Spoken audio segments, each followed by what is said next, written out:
Le parcours vital de Bonamoussadi à Douala, autrefois QG de la quête du bien-être, est aujourd'hui au cœur d'une vive polémique.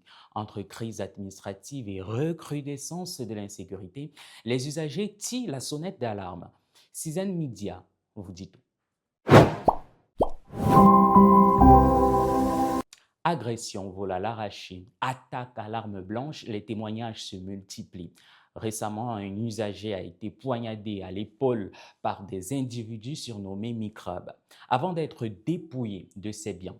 Un mode opératoire bien rodé, embuscade à l'intérieur ou aux abords du site, ciblant des sportifs souvent isolés. Cette montée de l'insécurité survient dans un contexte administratif tendu. Selon l'Association internationale des éditeurs de presse, les bureaux du directeur du site auraient été fermés sur décision du maire de la ville de Douala. Une décision ensuite annulée par le préfet du Vouré, mais qui resterait, selon plusieurs sources, sans application effective.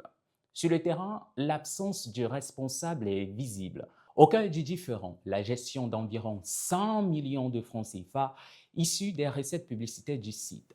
Une question de gouvernance financière qui dépasse désormais le simple cadre administratif.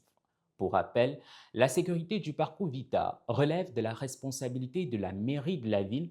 Pour plusieurs observateurs, cette désorganisation aurait même d'ailleurs fragilisé le dispositif de surveillance.